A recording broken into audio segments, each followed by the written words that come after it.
Je n'ai pas besoin de votre pitié, monsieur Mercier. J'ai besoin de ce travail.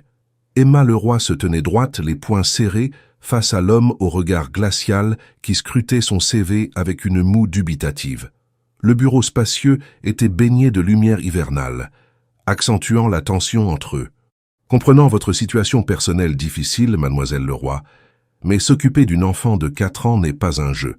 Ma fille n'est pas un terrain d'expérimentation pour vous aider à surmonter vos problèmes. Lucas Mercier, 35 ans, architecte renommé, veuf depuis 2 ans, parcourait encore une fois le CV d'Emma. Elle était qualifiée sur le papier, avec son diplôme en éducation préscolaire, mais quelque chose le dérangeait, une fragilité qu'il percevait derrière son apparente assurance. Mes problèmes, comme vous dites, n'ont rien à voir avec mes compétences professionnelles. J'ai travaillé avec des enfants pendant mes études. Je sais comment. La petite porte du bureau s'ouvrit doucement, interrompant leur échange tendu. Une petite tête blonde apparut dans l'entrebâillement. « Papa ?» Le visage de Lucas se transforma instantanément. La dureté disparut, remplacée par une douceur qu'Emma n'aurait jamais soupçonnée. « Chloé, ma puce, je t'avais dit d'attendre avec tante Marion. » La fillette ne répondit pas, ses grands yeux bleus fixés sur Emma. Elle s'avança timidement dans la pièce, serrant contre elle une peluche élimée. « Tu es la nouvelle nounou ?» demanda-t-elle d'une voix claire. Emma s'accroupit pour se mettre à sa hauteur. « Je ne sais pas encore. Ton papa et moi, on discute. Je m'appelle Emma. Moi, c'est Chloé. J'ai 4 ans. » Elle tendit sa peluche. « Et lui, c'est Monsieur Lapin. Il est triste depuis que maman est partie faire dodo au ciel. » Emma sentit son cœur se serrer. Elle jeta un œil vers Lucas, dont le visage s'était fermé à la mention de sa défunte épouse. « Tu sais, Monsieur Lapin, parfois on est triste et c'est normal, mais je suis sûr que tu as aussi plein de moments où tu rigoles avec Chloé, non ?» La petite fille hocha la tête, un léger sourire aux lèvres. La porte s'ouvrit à nouveau, laissant entrer une femme élégante d'une 40aine d'années, qui ressemblait étrangement à Lucas. « Désolé, elle m'a échappé. Cette petite est plus maligne qu'elle n'en a l'air. » Elle tendit la main vers Emma. Marion Dubois, la sœur de Lucas. Emma Leroy, enchantée. Marion observa la scène. Chloé, qui, habituellement si réservée avec les étrangers, montrait maintenant à Emma son dessin préféré. « Lucas, je peux te parler 1 minute ?» demanda Marion. Dans le couloir, Marion ne mâcha pas ses mots. « Tu cherches une nounou depuis 3 mois. Cette fille est qualifiée et Chloé l'aime déjà. Qu'est-ce que tu attends ? Elle a abandonné ses études de psychologie. Elle sort d'une dépression. Ce n'est pas stable. Et qui l'est après avoir perdu un être cher ?» souffla Marion. Elle comprendra ce que traverse Chloé, justement. Quand ils revinrent dans le bureau, ils trouvèrent Emma et Chloé assises par terre, construisant une tour avec des crayons. « Mademoiselle Leroy, » commença Lucas, « pouvez-vous commencer lundi ?» 3 semaines plus tard, Emma avait trouvé son rythme dans la grande maison des Merciers. Chaque matin, elle arrivait à 7h30, préparait le petit déjeuner de Chloé, pendant que Lucas prenait sa douche. Ensuite, elle accompagnait la petite à l'école maternelle, avant de revenir s'occuper des tâches ménagères liées à l'enfant. Les après-midi étaient consacrés aux jeux, aux devoirs, et parfois à des promenades dans le parc voisin. Lucas restait distant, professionnel. Il partait tôt, rentrait tard, mais vérifiait toujours l'état de sa fille par texto. Le vendredi, il prenait sa journée pour être avec Chloé. Ce vendredi-là, Emma rangeait ses affaires quand Lucas rentra plus tôt que prévu. « Comment s'est passée la journée ?» demanda-t-il plus par habitude que par réel intérêt. « Bien. Chloé a fait un dessin pour l'anniversaire de... » Elle s'arrêta, ne sachant comment aborder le sujet de la mère décédée. Lucas se tendit. « De Julie. Vous pouvez dire son nom, vous savez. » Emma hocha la tête, mal à l'aise. En partant, elle récupéra son écharpe dans l'entrée. Son regard tomba sur une photo encadrée qu'elle n'avait jamais remarquée, dissimulée derrière d'autres cadres. Son cœur manqua un battement. Sur la photo, Lucas souriait, entouré de plusieurs amis lors d'un voyage en montagne, et parmi eux, un visage qu'elle reconnaîtrait entre 1000. Thomas, son frère, mort 3 ans plus tôt dans un accident de voiture. Le même accident qui avait coûté la vie à Julie Mercier. Emma s'appuya contre le mur sous le choc. Lucas et son frère se connaissaient. Lucas était là quand Thomas était mort, et il ne l'avait pas reconnue, elle, la sœur de Thomas, lors de l'entretien d'embauche. Dehors, la neige commençait à tomber sur Lyon. Emma resserra son manteau, l'esprit en ébullition. Que devait-elle faire maintenant? Révéler à Lucas qu'elle était la sœur de Thomas risquait de tout compliquer. Mais lui cacher cette vérité semblait de plus en plus impossible. N. La décision de garder le silence fut plus difficile qu'Emma ne l'avait imaginé. Chaque matin, en franchissant le seuil de la maison Mercier, elle avait l'impression que son secret était écrit sur son visage. Pourtant, Lucas, toujours absorbé par son travail et ses préoccupations, ne semblait rien remarquer. Un matin de décembre, alors qu'Emma aidait Chloé à enfiler son manteau pour l'école, la petite fille demanda innocemment « Emma, tu as un frère ou une sœur, toi ?» La question si anodine la figea sur place. Dans l'escalier, elle entendit les pas de Lucas qui descendait, sa tasse de café à la main. « J'avais un grand frère, » répondit-elle doucement. « Mais il est parti comme ta maman. » Les yeux de Chloé s'agrandirent. « Il est au ciel aussi ?»« Oui, ma puce. Ils doivent se connaître alors. » Emma sentit sa gorge se nouer. Si seulement la petite savait à quel point elle disait vrai. Lucas apparut dans l'entrée, les sourcils froncés. « Chloé, dépêche-toi, tu vas être en retard. » Puis, se tournant vers Emma, « Je rentrerai tard ce soir, un client important. » Alors qu'elle s'apprêtait à partir avec Chloé, Lucas ajouta « Au fait, ma sœur insiste pour que vous veniez dîner vendredi, une sorte de tradition familiale avant Noël. » Elle hésita. « Je ne voudrais pas m'imposer. Ce n'est pas mon idée, » précisa-t-il rapidement. « Mais Marion dit que vous faites partie de la maison maintenant, et Chloé serait contente. » Emma accepta, aussi troublée par l'invitation que par la façon dont Lucas prenait soin de préciser que ce n'était pas son idée. Les jours suivants furent rythmés par les préparatifs de Noël. Emma aidait Chloé à fabriquer des décorations, tout en observant discrètement les photos familiales éparpillées dans la maison. Sur l'une d'elles, elle reconnut son frère en arrière-plan, lors d'une fête. Ce détail la bouleversa. Thomas avait vraiment fait partie de la vie de Lucas, bien plus qu'elle ne l'imaginait. Le vendredi soir arriva rapidement. Lorsqu'Emma sonna à la porte des Merciers, ce fut Marion qui l'accueillit chaleureusement. « Enfin !» s'exclama-t-elle en la débarrassant de son manteau. « J'ai dû batailler ferme pour que mon frère accepte d'élargir un peu son cercle. » Le dîner se révéla étonnamment agréable. Outre Lucas, Marion et Chloé, il y avait Pierre, le mari de Marion, et leur fils adolescent, Victor. La conversation était légère, les plats délicieux. Emma se surprit à rire aux anecdotes de Pierre sur son travail d'enseignant. Seul Lucas restait en retrait, l'observant parfois avec une intensité dérangeante.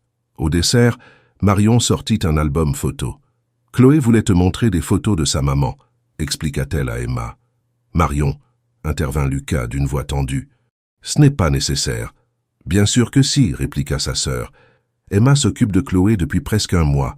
Elle a le droit de connaître Julie. » Emma se retrouva avec Chloé sur les genoux, feuilletant l'album. Chaque page tournée accélérait les battements de son cœur. Et si elle tombait sur une photo où Thomas apparaîtrait clairement? « Oh là, c'est maman avec papa à la montagne », expliquait Chloé. « C'était avant que je sois dans son ventre. » Emma reconnut le même voyage que sur la photo qu'elle avait aperçue dans l'entrée. Heureusement, Thomas n'était pas visible sur celle-ci. Plus tard dans la soirée, alors que Marion et Pierre préparaient le café, Emma se retrouva seule avec Lucas dans le salon.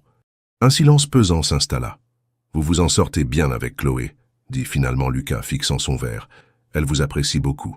Je l'aime beaucoup aussi.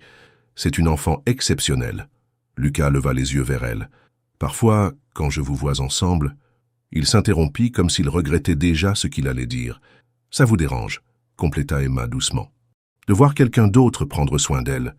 Ce n'est pas ça. Enfin, pas exactement. » Il posa son verre. « C'est juste que Julie aurait dû être là pour tout ça.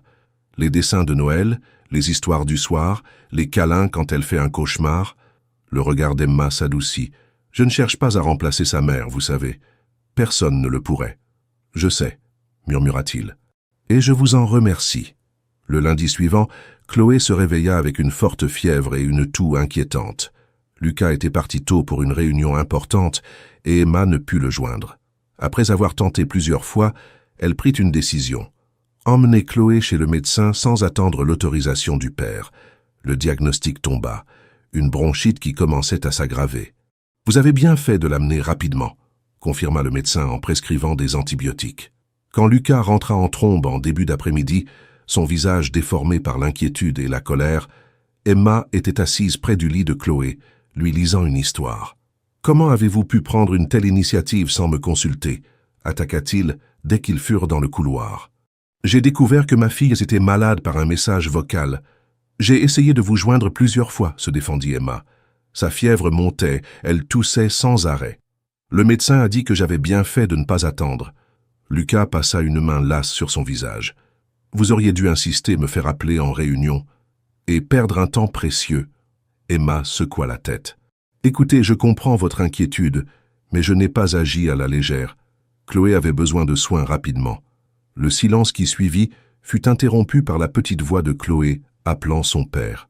Lucas soupira, puis murmura avant d'entrer dans la chambre. « Merci. » Ce simple mot surprit Emma plus que tout le reste. Dans les jours qui suivirent, alors qu'elle s'occupait de Chloé convalescente, elle remarqua un changement subtil chez Lucas. Il rentrait plus tôt, prenait le temps de discuter des progrès de sa fille, et parfois même restait dans le salon pendant qu'Emma jouait avec Chloé. Un soir, alors qu'elle s'apprêtait à partir, Lucas lui proposa un thé. Une première. « Chloé m'a dit que vous aviez perdu votre frère, » dit-il en lui tendant une tasse fumante. Emma sentit son cœur s'accélérer. « Oui, il y a 3 ans. Je suis désolé. » Il semblait sincère. « C'était... comment ?»« Un accident de voiture, » répondit-elle, observant attentivement sa réaction. Lucas resta impassible. Comme Julie, la vie prend parfois des tournants cruels. Emma réalisa alors qu'il ne faisait pas la connexion. Pour lui, c'était simplement une coïncidence tragique. Cette nuit-là, en rentrant chez elle, Emma pleura longuement. Pleura pour son frère disparu, pour cette vérité qu'elle cachait, et pour ces sentiments naissants qu'elle ne devait pas éprouver pour Lucas Mercier. L'hiver lyonnais s'installait, enveloppant la ville dans son manteau blanc. Les rues brillaient sous les illuminations de Noël, et l'appartement des Mercier n'échappait pas à la fièvre des fêtes. Emma avait aidé Chloé à décorer un sapin majestueux dans le salon, sous le regard d'abord réticent, puis progressivement attendri de Lucas. « Papa, on peut accrocher la photo de maman tout en haut ?» demanda Chloé un soir, alors qu'ils finalisaient les décorations. Le visage de Lucas se figea. Emma s'apprêtait à détourner l'attention de la petite quand il répondit doucement « C'est une très bonne idée, ma puce. Maman serait comme une étoile qui veille sur nous. » Cette simple phrase marqua un tournant. Emma réalisa que Lucas commençait enfin à parler de Julie avec Chloé, sans que la douleur n'étouffe complètement ses mots. À la mi-décembre, Lucas surprit Emma en lui demandant de l'aider à organiser l'anniversaire de Chloé, prévu juste après les fêtes. « Je suis nul pour ce genre de choses », avoua-t-il un soir après que Chloé se fut endormie. « L'an dernier, c'était catastrophique. Marion avait tout organisé, mais ce n'était pas personnel. » Emma accepta avec enthousiasme. « Chloé m'a parlé des princesses et des dragons. On pourrait faire quelque chose sur ce thème ? Elle vous raconte ces histoires ?» Lucas semblait surpris. « C'est Julie qui les avait inventées. J'ignorais qu'elle s'en souvenait. Elle en parle souvent. La princesse qui devient amie avec le dragon au lieu de le combattre. » Lucas sourit, un sourire sincère qui transforma son visage. Julie détestait les contes traditionnels où les femmes sont passives. Elle réécrivait tout à sa sauce. Ce fut la première fois qu'ils parlèrent vraiment de Julie, non pas comme d'une absence douloureuse, mais comme d'une personne qui avait vécu, aimé, créé. En préparant l'anniversaire, Emma suggéra d'établir un petit rituel pour aider Chloé à intégrer le souvenir de sa mère dans sa vie quotidienne. Peut-être un cahier où elle pourrait dessiner des moments qu'elle aimerait partager avec sa maman, ou une boîte à souvenirs. Lucas hésita. « Vous croyez que c'est sain ? Je veux dire, ne faut-il pas qu'elle apprenne à vivre sans ? » « Vivre sans ne signifie pas oublier, » répondit doucement Emma. « Julie fera toujours partie d'elle. L'important est de transformer cette absence en un souvenir apaisant, pas en un tabou douloureux. » Ce soir-là, en partant, leurs mains se frôlèrent lorsqu'il lui tendit son manteau. Un contact bref électrisant qui les troubla tous les deux. Les jours suivants, Emma remarqua des changements subtils dans leur dynamique. Lucas s'attardait davantage à la maison le matin, prenant son café tout en discutant avec elle des progrès de Chloé. Parfois, leurs regards se croisaient plus longtemps que nécessaire, créant des moments de tension silencieuse que chacun s'efforçait d'ignorer. À Noël, Lucas invita Emma à se joindre à eux pour le réveillon. Pour Chloé, précisa-t-il. La soirée fut douce, presque familiale. Après avoir couché la petite, ils restèrent assis près du sapin, parlant à voix basse de tout et de rien, partageant un vin chaud qui déliait leurs langues et leurs cœurs. Vous ne m'avez jamais dit pourquoi vous aviez abandonné vos études de psychologie, remarqua Lucas. Emma hésita. Après la mort de Thomas, mon frère, je n'arrivais plus à me concentrer. Tout me semblait vide de sens. Et maintenant? Maintenant, elle sourit. Chloé m'a rappelé pourquoi j'aimais travailler avec les enfants. Ils ont cette capacité à vivre dans le présent, même quand le passé fait mal. Lucas la regarda intensément. Vous nous avez fait du bien, Emma. À Chloé, évidemment, mais aussi à moi. Je ne pensais pas que c'était possible. Ces mots la touchèrent profondément, tout en renforçant sa culpabilité. Chaque jour, elle se promettait de lui révéler la vérité sur Thomas, et chaque jour, elle repoussait cette confession, terrifiée à l'idée de briser cette fragile harmonie. L'anniversaire de Chloé, début janvier, fut un succès. La maison décorée de dragons et de princesses, les amis de l'école émerveillés par le gâteau qu'Emma avait confectionné, et surtout le sourire radieux de la petite fille quand Lucas lui offrit une boîte à souvenirs artisanale où elle pourrait conserver des trésors liés à sa maman. Ce soir-là, après le départ des invités, alors qu'Emma rangeait la cuisine, Lucas la rejoignit, 2 verres de champagne à la main. « Pour vous remercier », dit-il, en lui tendant une coupe. « Cette journée, c'était parfait. C'était un plaisir », répondit-elle sincèrement. Ils trinquèrent, leurs yeux ne se quittant pas. Dans le silence de la cuisine, quelque chose d'indéfinissable flottait entre eux. « Emma, commença Lucas, mais son téléphone sonna, brisant l'instant. Le week-end suivant, malgré le froid mordant, Lucas proposa une sortie en famille au parc de la Tête d'Or. Chloé était surexcitée à l'idée de montrer à Emma son endroit préféré, là où maman m'emmenait voir les biches. La journée était parfaite, presque irréelle. Ils marchaient côte à côte, Chloé entre eux, tenant leurs mains comme si cette configuration avait toujours été naturelle. Près du lac gelé, Lucas acheta des marrons chauds qu'ils partagèrent en riant, leur souffle formant des nuages blancs dans l'air glacé. C'est alors qu'une voix appela Emma. « Emma? Emma Leroy ?» Elle se figea en reconnaissant ses parents, qui s'approchaient, surpris et ravis de la croiser. « Maman, papa » balbutia-t-elle, sentant le sol se dérober sous ses pieds. « Quelle coïncidence » s'exclama sa mère en l'embrassant. Puis, se tournant vers Lucas, « Et vous devez être… » « Lucas Mercier » se présenta-t-il poliment. « Je suis l'employeur d'Emma. » Le père d'Emma le dévisagea, une lueur de reconnaissance traversant son regard. « Mercier, vous n'étiez pas un ami de Thomas ?» Le temps sembla s'arrêter. Lucas fronça les sourcils, confus. « Thomas? Thomas Leroy ?» Son regard passa d'Emma à ses parents. « Vous êtes les parents de Thomas ?»« Oui, » confirma le père d'Emma. « Et Emma est sa sœur. Vous ne le saviez pas ?»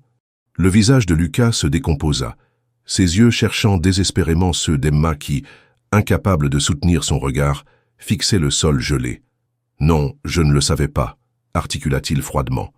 Le retour se fit dans un silence glacial. À peine rentré, Lucas demanda à Marion, appelée en urgence, d'emmener Chloé pour la nuit. Puis il fit face à Emma, le visage fermé, les yeux brillants de colère et de douleur. « Depuis combien de temps saviez-vous » demanda-t-il d'une voix qu'elle ne lui connaissait pas. « Depuis le début » admit-elle, les larmes aux yeux. « J'ai vu la photo dans votre entrée, celle avec Thomas en montagne. Et vous n'avez rien dit. Pendant 3 mois, vous vous êtes introduite dans notre vie, dans notre maison, en me cachant que vous étiez la sœur de l'homme qui était avec ma femme quand elle est morte. Je voulais vous le dire, mais... »« Mais quoi ?» explosa-t-il. « Vous vouliez quoi exactement, Emma? Comprendre ce qui s'était passé, me surveiller? Ou simplement profiter de notre vulnérabilité, à Chloé et à moi? »« Ce n'est pas ça, » protesta-t-elle, les larmes coulant maintenant librement sur ses joues. « Au début, oui, je voulais juste être proche de la dernière personne qui avait vu mon frère vivant. Mais ensuite… Ensuite quoi? Vous avez développé un attachement pour ma fille. Pour moi peut-être. » Son rire était sans joie. Quelle belle manipulation. « Lucas, je vous en prie. »« Je veux que vous partiez, » l'interrompit-il. « Maintenant, ne revenez pas. Je vous ferai parvenir votre dernier salaire. » Emma rassembla ses affaires, le cœur brisé. En franchissant la porte, elle se retourna une dernière fois. « Je suis désolée, vraiment désolée. Mais ce que je ressens pour Chloé et pour vous, c'est réel. » La porte se referma sans qu'ils répondent, emmenant avec elle les fragments du bonheur qu'ils avaient commencé à construire ensemble. N. Le mois de février s'annonçait comme le plus froid depuis des années à Lyon. Assise à la fenêtre de son petit appartement, Emma observait les flocons tomber paresseusement sur la ville. 3 semaines s'étaient écoulées depuis cette terrible journée au parc. 3 semaines sans nouvelles de Lucas, 3 semaines sans voir Chloé. Elle avait essayé de les contacter, d'abord par texto, puis par téléphone, enfin par une lettre manuscrite, où elle tentait d'expliquer ses motivations, ses regrets, ses sentiments. Tout était resté sans réponse. Son téléphone vibra sur la table basse. Emma se précipita, espérant malgré tout que ce soit Lucas. C'était Marion. « Emma, c'est Marion Dubois. Marion, comment allez-vous? Comment va Chloé ?» Un soupir au bout de la ligne. « C'est justement pour ça que je vous appelle. Chloé ne comprend pas pourquoi vous avez disparu de sa vie du jour au lendemain. Elle vous réclame. » Emma ferma les yeux, la gorge nouée. « Lucas. Mon frère est une tête de mule, » coupa Marion. « Il se sent trahi et je peux le comprendre. Mais Chloé n'a pas à payer pour ça. Que voulez-vous que je fasse? Pour l'instant, rien. Je voulais juste vous dire que je travaille sur lui. Et aussi, savoir comment vous allez. » Cette simple marque d'intérêt fit craquer Emma. « Je me sens horrible. J'aurais dû lui dire dès le début. J'ai voulu me protéger et j'ai tout gâché. » « Ça, vous l'aimez, n'est-ce pas? » La question si directe l'a pris au dépourvu. « C'est compliqué. L'amour est toujours compliqué, ma chère, surtout quand on a connu la perte. » Après cet appel, Emma prit une décision. Elle ne pouvait pas rester ainsi, paralysée par les regrets. Elle contacta l'université et s'inscrivit pour reprendre ses études de psychologie, avec une spécialisation en accompagnement du deuil chez l'enfant. Le premier jour, en entrant dans l'amphithéâtre, elle se sentit étrangement calme, comme si, enfin, elle reprenait le contrôle de sa vie. Parallèlement, elle commença à faire du bénévolat dans une association d'aide aux enfants endeuillés. Le travail était difficile émotionnellement, mais chaque sourire retrouvé d'un enfant lui rappelait pourquoi elle avait choisi cette voie. Un soir de début mars, alors qu'elle sortait du local de l'association, elle tomba nez à nez avec les parents de Lucas. « Emma !» s'exclama Monsieur Mercier senior, visiblement surpris. Quelle coïncidence. « T'as un bonjour, monsieur, madame Mercier, » répondit-elle poliment, cherchant déjà à s'éclipser. « Nous venons justement de déposer un don pour l'association, » expliqua madame Mercier. « En mémoire de Julie. » Emma hocha la tête, ne sachant que dire. « Vous nous manquez, vous savez, » ajouta la mère de Lucas. « Chloé parle toujours de vous. »« Elle me manque aussi, » murmura Emma, émue. « Lucas nous a expliqué ce qui s'est passé, » dit doucement le père. « Avec votre frère, Thomas. Nous sommes désolés pour votre perte. Merci. Je suis désolé aussi pour Julie. » Un silence s'installa, puis madame Mercier reprit. « Lucas ne vous a jamais raconté l'accident, n'est-ce pas ?» Emma secoua la tête. Julie et Thomas ne sont pas morts sur le coup. Ils étaient conscients quand Lucas les a trouvés. Sa voix tremblait légèrement. Thomas lui a fait promettre de prendre soin de sa sœur si jamais, il arrivait quelque chose. Emma sentit ses jambes faiblir. « Quoi ? Lucas a cherché à vous contacter après l'accident, mais vous étiez injoignable. On lui a dit que vous aviez fait une dépression, que vous étiez parti à l'étranger. Alors il a respecté votre espace. » Cette révélation bouleversa Emma.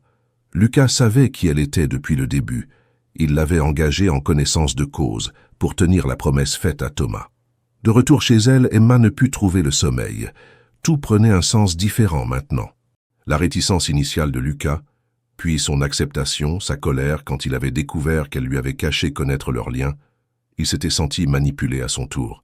Le lendemain matin, elle reçut un message de Marion. « Lucas emmène Chloé voir les lanternes sur la Saône ce soir. 19h quai Saint-Antoine. Juste une information. » Emma sourit malgré elle. Marion jouait les entremetteuses avec une subtilité toute relative. Pendant toute la journée, elle hésita. Devait-elle y aller? N'était-ce pas forcer les choses? Mais l'envie de revoir Chloé, de s'expliquer avec Lucas, était trop forte. À 19h15, emmitouflée dans son manteau le plus chaud, Emma s'avançait sur le quai illuminé par des centaines de lanternes flottantes que les gens déposaient sur la rivière, perpétuant une tradition lyonnaise. Elle les repéra immédiatement. Lucas, grand et droit dans son manteau sombre, et Chloé, vêtue d'une doudoune rose, accroupie au bord de l'eau pour déposer une lanterne. Quand la petite fille la vit, son visage s'illumina. « Emma !» cria-t-elle en courant vers elle. Emma s'agenouilla pour recevoir son étreinte, les larmes aux yeux. « Bonjour ma puce, tu m'as manqué. Toi aussi tu m'as manqué. Pourquoi t'es partie ? Papa voulait pas me dire. Emma leva les yeux vers Lucas qui s'était approché, le visage indéchiffrable. C'était compliqué, ma puce, répondit-elle simplement. T'es revenu pour toujours? Demanda Chloé avec espoir. Emma regarda Lucas. Je ne sais pas encore. Ça dépend de beaucoup de choses. Chloé, intervint Lucas, va chercher notre deuxième lanterne chez le monsieur là-bas. Je dois parler à Emma. Une fois la petite éloignée, un silence pesant s'installa entre eux. Marion m'a prévenu que vous seriez là, m'expliqua Emma. Je voulais juste voir Chloé. Juste Chloé? Demanda-t-il doucement. Emma soutint son regard. Non, pas juste Chloé. Lucas soupira. J'ai parlé avec mes parents. Ils m'ont dit qu'ils vous avaient rencontré à l'association. Ils m'ont aussi dit que vous saviez qui j'étais depuis le début. Oui. Que pourquoi ne pas me l'avoir dit? Pour la même raison que vous, j'imagine. Son regard se perdit sur la rivière scintillante. Au début, je voulais juste tenir ma promesse à Thomas. Puis vous voir avec Chloé. Ça a tout compliqué. Et maintenant? Maintenant, je ne sais pas, Emma. Il la regarda enfin. Je ne sais pas si je peux vous faire confiance. Je comprends, murmura-t-elle. Mais je voudrais au moins pouvoir revoir Chloé de temps en temps. Elle me manque terriblement. Lucas hocha lentement la tête. D'accord, on peut commencer par là. Chloé revint en courant, brandissant sa lanterne. Regarde, Emma, celle-là c'est pour maman et pour ton frère. Emma s'accroupit à côté d'elle, émue. C'est une très belle idée, ma puce. Ensemble, ils déposèrent la lanterne sur l'eau, la regardant s'éloigner doucement, rejoignant les centaines d'autres qui illuminaient la Saône en cette froide soirée d'hiver. Alors qu'ils contemplaient ce spectacle en silence, Emma sentit la main de Chloé se glisser dans la sienne, puis à sa grande surprise, celle de Lucas prendre son autre main. Un geste simple, hésitant, mais qui contenait peut-être la promesse d'un nouveau départ. « N, je ne sais pas si c'est une bonne idée », déclara Lucas en regardant sa montre pour la 3e fois en 5 minutes. Emma et lui se tenaient devant l'entrée du musée des Confluences, attendant l'ouverture des portes pour l'exposition sur les dinosaures que Chloé rêvait de voir.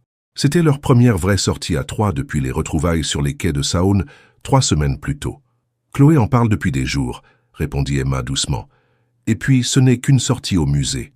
Ce n'est pas ça le problème. Alors c'est quoi ?» Lucas soupira, passant une main dans ses cheveux.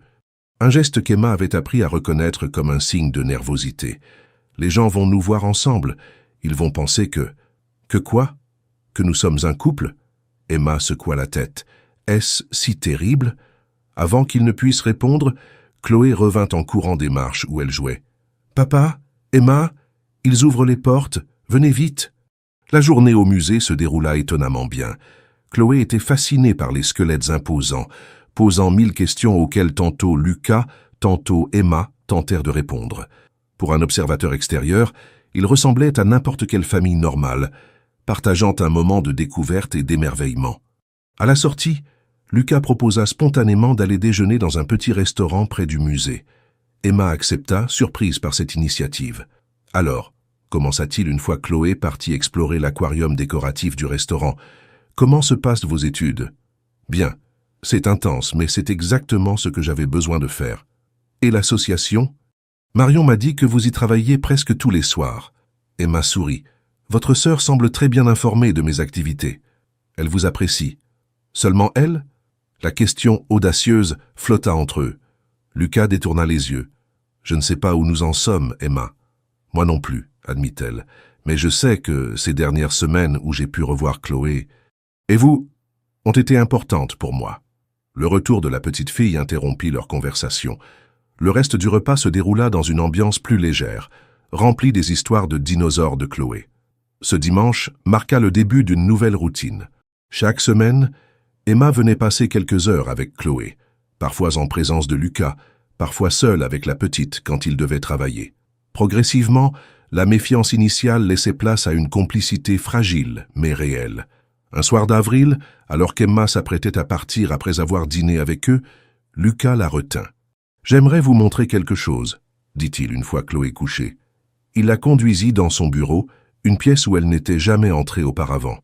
Sur le mur du fond, un tableau d'affichage était couvert de photos, de dessins, de notes. « Qu'est-ce que c'est » demanda Emma, intriguée. « Après l'accident, je me suis obsédée à comprendre, à trouver des réponses, Un sens à tout ça. Il toucha doucement une photo de Julie. Et puis j'ai réalisé qu'il n'y avait pas de réponse, juste l'acceptation. Emma s'approcha du tableau, remarquant une photo de son frère qu'elle n'avait jamais vue, le montrant riant avec Lucas lors d'une soirée. « Thomas était mon meilleur ami à l'université », expliqua Lucas. « C'est lui qui m'a présenté Julie. »« Je ne savais pas », murmura Emma. Ce jour-là, ils allaient simplement chercher un cadeau pour mon anniversaire. Un hasard stupide, une plaque de verglas. Emma sentit ses yeux s'embuer. « Vous n'avez jamais raconté les détails de l'accident à personne, n'est-ce pas? Même pas à Marion. »« Non. Pourquoi me les raconter à moi ?»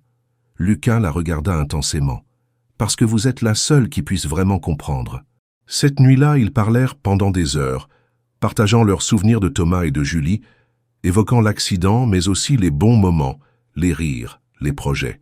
C'était douloureux, mais étrangement libérateur. À l'aube, épuisés mais apaisés, ils se séparèrent avec la sensation d'avoir franchi ensemble un seuil invisible. La semaine suivante, Lucas vint à l'association où travaillait Emma, demandant à assister à une session pour parents endeuillés.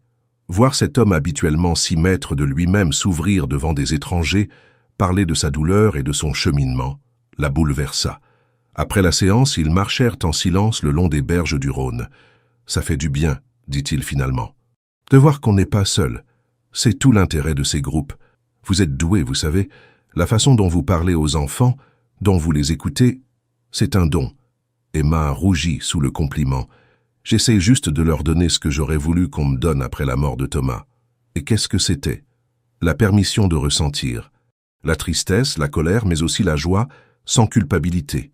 Lucas s'arrêta, se tournant vers elle. « C'est ce que vous m'avez donné, Emma, à moi et à Chloé. » Le printemps s'installait doucement sur Lyon. Les sorties à trois se multipliaient. Pique-niques au parc, balades à vélo le long des quais, séances de cinéma un jour de pluie. Ils ressemblaient de plus en plus à une famille, sans jamais oser mettre des mots sur ce qu'ils devenaient. Un vendredi soir, alors qu'ils préparaient ensemble le dîner pendant que Chloé jouait dans sa chambre, leurs mains se frôlèrent en attrapant le même ustensile. Au lieu de se retirer, Lucas laissa sa main sur celle d'Emma. « Je crois que nous devons parler de ce qui se passe entre nous, » dit-il doucement. Emma sentit son cœur s'accélérer. « Et qu'est-ce qui se passe, selon vous? Vous le savez très bien. J'ai besoin de l'entendre, Lucas. » Il prit une profonde inspiration. « Je tiens à vous, Emma, bien plus que je ne devrais, probablement. »« Pourquoi ne devriez-vous pas? »« Parce que c'est compliqué. Notre histoire, nos liens... La vie est compliquée, répondit-elle simplement. Ça ne veut pas dire qu'on doit renoncer au bonheur quand il se présente. » Il allait répondre quand Chloé déboula dans la cuisine, brandissant un dessin. « Regardez, c'est nous trois à la mer. » Sur le papier, trois personnages souriants se tenaient par la main devant ce qui ressemblait vaguement à la mer. « Papa, Emma et moi » expliqua fièrement la petite. Emma et Lucas échangèrent un regard troublé. Chloé avait sa propre vision de leur relation, clairement. Plus tard ce soir-là, après avoir couché Chloé, ils s'assirent sur la terrasse, contemplant les lumières de Lyon. « J'ai peur, Emma, » avoua Lucas. « Peur de ce que je ressens pour vous. Peur de trahir Julie. Peur de vous faire souffrir, ou de souffrir moi-même si ça ne fonctionne pas. » Emma prit sa main. « Moi aussi j'ai peur, mais je sais une chose. Thomas et Julie voudraient que nous soyons heureux. Comment pouvez-vous en être si sûr? Parce que c'est ce que j'aurais voulu pour eux, s'ils avaient été à notre place. » Lucas serra sa main, puis murmura après un long silence. « J'aimerais vous présenter officiellement à mes parents et au reste de ma famille. Pas comme la nounou de Chloé ni comme la sœur de Thomas, mais comme Emma, la femme qui est importante pour moi. » Emma sentit les larmes lui monter aux yeux. Ce n'était pas une déclaration d'amour flamboyante, mais venant de cet homme réservé, c'était peut-être mieux encore. « J'aimerais beaucoup ça, » répondit-elle simplement. Cette nuit-là, pour la première fois, Lucas l'embrassa. Un baiser doux, hésitant, comme s'il réapprenait un langage oublié. Quand ils se séparèrent, Emma vit dans ses yeux un mélange de tendresse et d'appréhension qui reflétait parfaitement ce qu'elle ressentait. « On va y aller doucement, » promit-elle. « Un jour à la fois. Un jour à la fois, » répéta-t-il en caressant sa joue. Sur le chemin du retour vers son appartement, Emma se sentait plus légère qu'elle ne l'avait été depuis des années. Comme si, enfin, elle avait le droit d'envisager l'avenir sans que le poids du passé ne l'écrase. N. Le 12 mai. Cette date était gravée dans leur mémoire comme au fer rouge. 3 ans plus tôt, jour pour jour, Julie et Thomas perdaient la vie dans cet accident qui avait bouleversé leurs existences. Pour la première fois, Lucas et Emma allaient se commémorer cet anniversaire ensemble. La journée avait commencé sous un ciel étonnamment clair pour un printemps lyonnais. Emma s'était réveillée avec une boule au ventre, partagée entre la douleur du souvenir et l'espoir né de ces dernières semaines avec Lucas et Chloé. « Comment tu te sens ?» demanda Lucas lorsqu'elle arriva chez lui en milieu d'après-midi. « Bizarre, triste mais pas désespéré comme les années précédentes. Et toi ?» Pareil. Il prit sa main, ce geste devenu naturel entre eux. Chloé a préparé quelque chose pour ce soir. Elle y tient beaucoup. Dans le salon, la petite fille s'affairait avec application autour d'une boîte mystérieuse. « Emma !» s'écria-t-elle en la voyant. « Tu es venue !»« Bien sûr que je suis venue, ma puce. C'est le jour spécial aujourd'hui, » expliqua Chloé avec une gravité touchante. « Le jour pour se souvenir de maman et de ton frère. » Emma s'agenouilla pour être à sa hauteur. « Oui, c'est ça. J'ai fait des lanternes avec Tata Marion. Une pour maman et une pour Thomas. » Sur la table basse, 2 petites lanternes en papier blanc attendaient, décorées de dessins d'enfants, des cœurs, des étoiles, des bonhommes souriants. « Elles sont magnifiques, » murmura Emma, la gorge serrée. Au crépuscule, ils se rendirent de tous les 3 sur les berges de la Saône, au même endroit où Emma avait retrouvé Lucas et Chloé quelques mois plus tôt. D'autres personnes étaient déjà là, venues comme eux déposer des lanternes sur l'eau en mémoire d'êtres chers. Lucas sortit un briquet de sa poche et alluma la bougie dans la première lanterne. « Celle-ci est pour Julie, » dit-il doucement. « La plus merveilleuse des mamans, la plus incroyable des épouses. Tu nous manques chaque jour, mais nous apprenons à vivre avec ton absence. » Il la déposa délicatement sur l'eau. La petite lanterne oscilla un instant, puis commença à dériver lentement au fil du courant. Emma prit la deuxième lanterne, l'alluma à son tour. « Pour Thomas, mon grand frère protecteur, l'ami loyal, l'homme au rire contagieux. J'espère que tu veilles sur nous où que tu sois. » Sa lanterne rejoignit celle de Julie, les 2 lumières s'éloignant côte à côte dans la nuit naissante. Chloé, blottie entre eux, suivait les lanternes des yeux. « Ils sont ensemble maintenant, non ?»« Oui, ma puce, » répondit Lucas en caressant ses cheveux. « Ils sont ensemble. » De retour à la maison, Chloé s'endormit rapidement, épuisée par les émotions de la journée. Emma et Lucas se retrouvèrent sur la terrasse, comme souvent ces dernières semaines, partageant un verre de vin en silence. « C'était beau, » dit finalement Emma. « Apaisant. » Lucas hocha la tête. « Avant, cet anniversaire était juste insupportable. Je me saoulais pour oublier. Et maintenant, il chercha ses mots. C'est toujours douloureux, mais différent. Comme si je pouvais enfin regarder en arrière sans que tout s'écroule. Je comprends, c'est pareil pour moi. » Un silence confortable s'installa entre eux jusqu'à ce que Lucas se tourne vers elle, le visage soudain sérieux. « Emma, il y a quelque chose que je dois te dire. » Son cœur manqua un battement. « Je t'écoute. Ces derniers mois, te voir avec Chloé, la façon dont tu as transformé notre vie, » il prit une profonde inspiration. « Je suis tombé amoureux de toi. » La simplicité de l'aveu la bouleversa plus que n'importe quelle déclaration grandiloquente. « Je sais que c'est compliqué, » continua-t-il. « Notre histoire, nos liens avec Thomas et Julie, mais je ne peux plus ignorer ce que je ressens. » Emma posa sa main sur sa joue. « Je t'aime aussi, Lucas. Je crois que je t'aime depuis ce jour où tu m'as remercié d'avoir emmené Chloé chez le médecin sans ta permission. » Il rit doucement. « J'étais odieux ce jour-là. Non, tu étais juste un père inquiet. C'est ce jour-là que j'ai vu l'homme derrière la façade. » Lucas se pencha pour l'embrasser, un baiser différent des précédents, plus profond, plus assuré.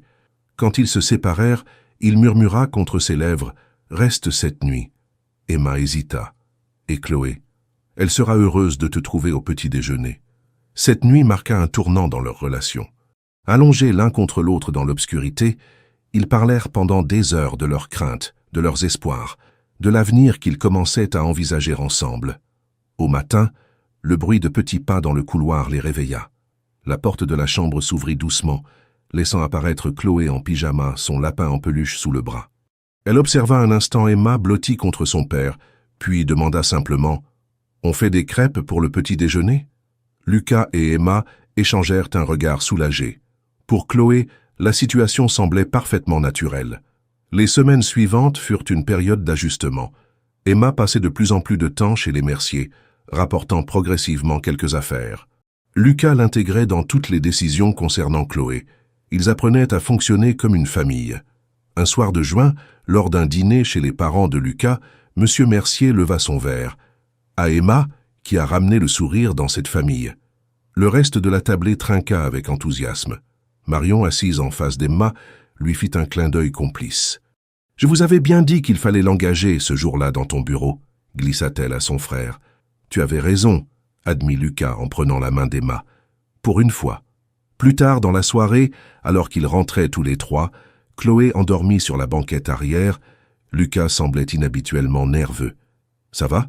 demanda Emma. « J'ai pensé à quelque chose, » dit-il en gardant les yeux sur la route. « Ton bail se termine le mois prochain, non ? » « Oui, pourquoi ? » Je me disais, tu passes déjà presque tout ton temps à la maison. Ce serait peut-être logique que tu viennes vivre avec nous, officiellement. Emma sourit. Tu me proposes d'emménager chez toi ? Chez nous, corrigea-t-il. Si tu en as envie, bien sûr. Pour toute réponse, elle se pencha pour l'embrasser sur la joue. J'en ai très envie. Le déménagement d'Emma se fit naturellement, comme une simple formalité officialisant une situation déjà établie. Chloé l'aida à choisir où placer ses livres, ses photos, ses petits objets personnels. Un samedi de juillet, ils décidèrent d'organiser un pique-nique au parc de la Tête d'Or, à l'endroit exact où ils s'étaient croisés avec les parents d'Emma 6 mois plus tôt. Une façon symbolique de transformer ce lieu de confrontation en un nouveau souvenir positif. La journée était parfaite, le parc animé sans être bondé. Après le repas, Chloé s'éloigna un peu pour donner du pain aux canards sous la surveillance attentive d'Emma et Lucas. « J'ai quelque chose pour toi », dit soudain Lucas en sortant une petite boîte de la poche de sa veste. Emma le regarda, intriguée. « Ce n'est peut-être pas le moment idéal », continua-t-il soudain nerveux. « J'avais prévu quelque chose de plus élaboré, mais en te voyant là avec Chloé, dans cet endroit qui représente tant pour nous, ça me semble juste. » Il ouvrit la boîte, révélant un délicat anneau d'or surmonté d'une petite émeraude. « Emma Leroy, accepterais-tu de m'épouser ? De devenir officiellement la mère de Chloé, et peut-être, un jour, d'avoir d'autres enfants avec moi. » Émue aux larmes, Emma ne put d'abord pas répondre. Elle pensa à Thomas, à Julie, au chemin parcouru depuis cette première rencontre dans le bureau de Lucas, à la façon dont la vie les avait brisés pour mieux les rassembler ensuite. « Oui, » murmura-t-elle finalement. « Oui, Lucas. » Quand il passa la bague à son doigt, Chloé revint en courant vers eux, intriguée par ce qui se passait. « Pourquoi tu pleures, Emma ?» demanda-t-elle inquiète. « Parce que je suis très heureuse, ma puce. » Elle montra sa main à la petite fille. « Ton papa vient de me demander si je voulais faire partie de votre famille pour toujours. » Les yeux de Chloé s'écarquillèrent. « Pour toujours ? Comme une vraie maman ?» Emma et Lucas échangèrent un regard. C'était la première fois que Chloé évoquait aussi directement cette possibilité. « Personne ne remplacera jamais ta maman, ma chérie, » dit doucement Emma. « Mais oui, je serai comme une deuxième maman pour toi, si tu veux bien. » Pour toute réponse, Chloé se jeta dans leurs bras, les réunissant dans une étreinte maladroite mais sincère. Sur le chemin du retour, alors que Chloé sautillait devant eux, impatiente d'annoncer la nouvelle à sa tante Marion, Lucas serra la main d'Emma. « Je n'aurais jamais cru possible d'être à nouveau heureux après Julie, » confia-t-il. « Tu as prouvé que j'avais tort. Ce n'est pas un remplacement, » répondit-elle avec sagesse. « C'est une continuation. Un nouveau chapitre. » « Exactement. » Il sourit. « Et je suis impatient de l'écrire avec toi. » Un an plus tard, le 15 juillet 2026, le jardin de la maison des Mercier était en effervescence. Des chaises blanches alignées, des fleurs champêtres disposées avec goût, une arche fleurie face au vieux chêne, tout était prêt pour la cérémonie. Emma, dans une simple robe ivoire, contemplait son reflet dans le miroir. La dernière année avait filé comme un rêve. L'emménagement définitif chez Lucas, l'ouverture de son cabinet de psychologie infantile spécialisé dans l'accompagnement du deuil, et bien sûr, les préparatifs du mariage. On frappa doucement à la porte. C'était Chloé, resplendissante dans sa robe de demoiselle d'honneur rose pâle, tenant précieusement un petit coussin où reposaient les alliances. « Tu es trop belle, Emma !» s'exclama la petite fille, maintenant âgée de 6 ans. « Toi aussi, ma puce, la plus jolie des demoiselles d'honneur. » Chloé s'approcha, soudain sérieuse. « J'ai parlé à maman ce matin, » dit-elle d'une voix assurée. Le cœur d'Emma se serra. C'était un rituel que Chloé avait développé. parlait à sa mère dans le petit coin du jardin où ils avaient planté un cerisier en sa mémoire. « Et qu'est-ce que tu lui as dit ? Que j'étais vraiment contente que tu te maries avec papa, et que je savais qu'elle était contente aussi, parce qu'elle ne voudrait pas qu'on soit triste pour toujours. » Emma s'agenouilla pour prendre Chloé dans ses bras, émue par la sagesse de cet enfant qui avait traversé tant d'épreuves. « Tu sais quoi ?» murmura-t-elle. « Je crois que tu as absolument raison. » La cérémonie fut exactement ce qu'ils avaient souhaité. Simple, intime, émouvante. Une cinquantaine de personnes seulement. Famille proche, amis chers, quelques collègues. La mère d'Emma pleura quand Lucas évoqua Thomas dans ses vœux, promettant de prendre soin de sa sœur comme il l'avait promis.